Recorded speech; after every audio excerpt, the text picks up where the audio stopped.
Hello and welcome to Early Access title Theme Park Studio. In this video series I'm calling the Build With Me video series, I'd like to take a look at the game and show you some of what's possible in Theme Park Studio that you may or may not already be aware of. Also, I'd like to go slow enough so that those who would like to build along with me can do so. Yes, this is Theme Park Studio that you're looking at in the video. I have applied some retextures to the trees. I have applied a height map to the default tile that you start with in a new park. And I've retextured the terrain. In today's video, which is number 1, we're going to go ahead and look at the terrain and retexturing the terrain. We'll cover the trees and retexturing in a later video.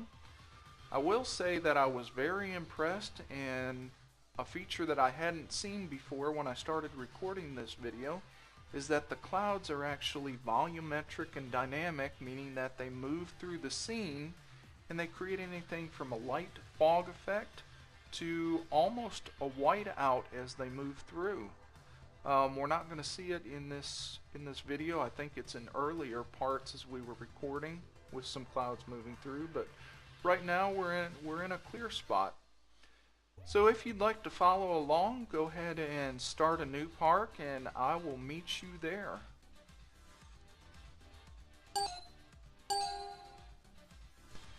Okay, so here we are on a new park and the tile should be empty except for the entrance. And we've got some clouds rolling in. I cannot say enough good things about these clouds. They do them just as well or better than many of the flight simulators that I fly. For this example though, we're going to go ahead and turn the clouds off.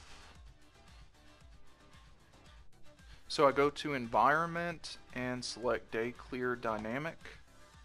And before I start terraforming, especially if I'm going to apply a height map to the entire tile, I like to draw a box around the entrance and press delete to delete it.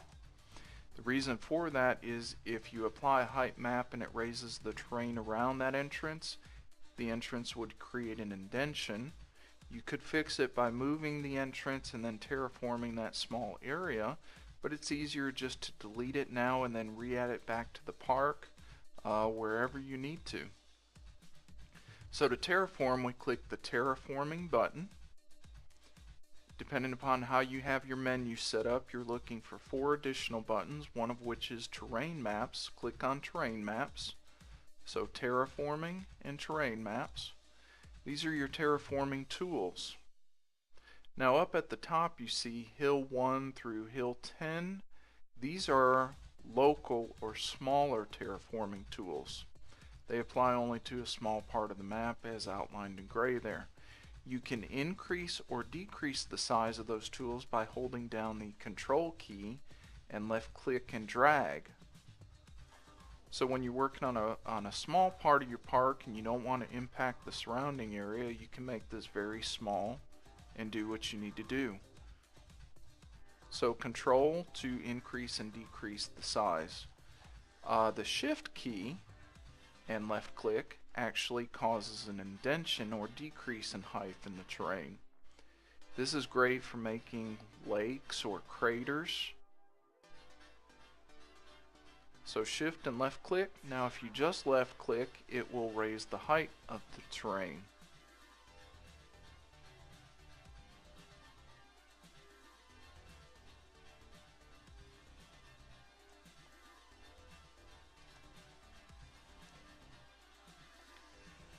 Now if I were to turn on water here, my bet is I would have a nice looking man-made lake, and I do.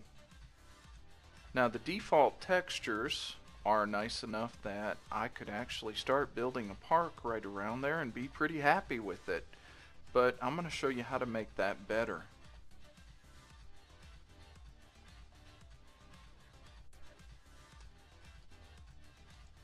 So if you want to continue to play around with the terraforming tools and the hills, remember the control and the shift keys do various functions with those. Go ahead and pause the video. We're going to move on to a new park and apply a height map to the entire tile.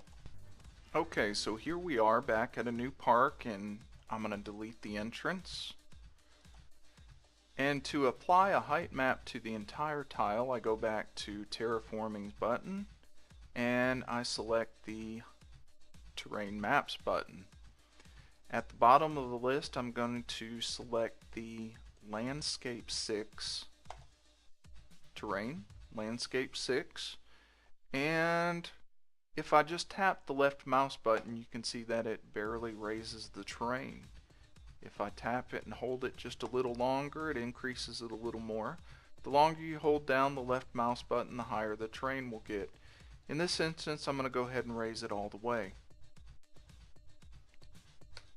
Press Escape and close the Maps toolbar, and I have what would be a good place to start a park. I could start a park in really any of these places. This is a good map, but let's make a few more improvements to it and then we'll texture it. So select somewhere on the map where you have a mountain range and a flat area, and let's go back to the Terrain Maps tool and select one of the hills. Let's just select Hill 2. Hold down Control and increase the size just a little bit. Put it up next to a mountain range and hold down the left mouse button, and let's create some mountains next to the actual mountain range. And if you hold down the left mouse button and drag out, you can create some parallel hills there. That looks kind of neat.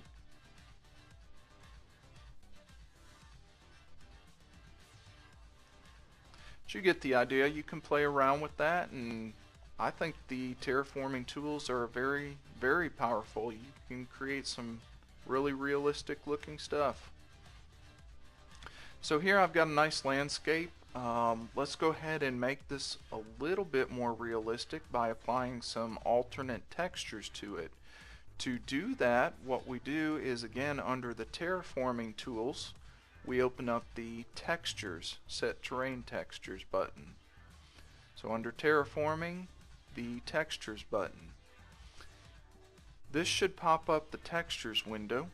You have multiple levels or layers that you can apply textures to, and different options under each level.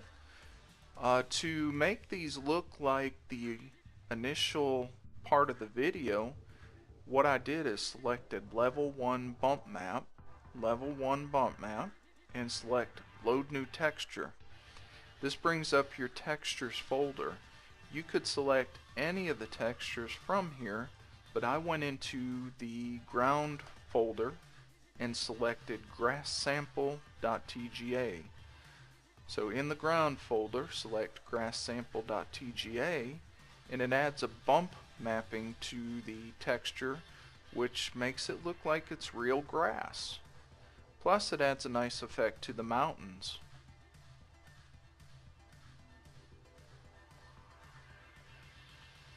Now you can play around with all these textures and you can create some really cool things, and you can create some really odd things as well.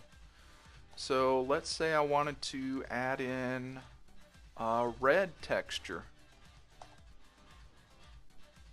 I could make a map that's red.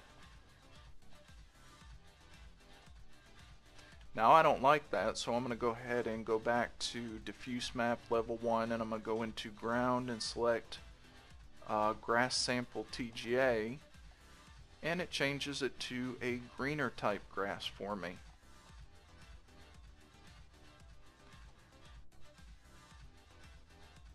I could also make that rocky mossy.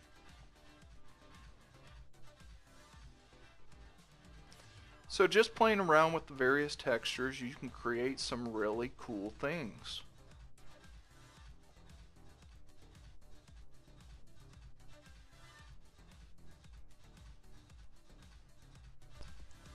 I'm going to go ahead and end the video here. We've covered the terraforming tools and the texture tools.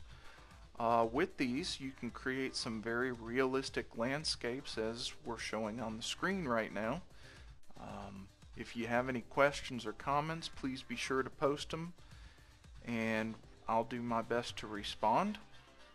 Hope you enjoyed the video and look forward to the next one.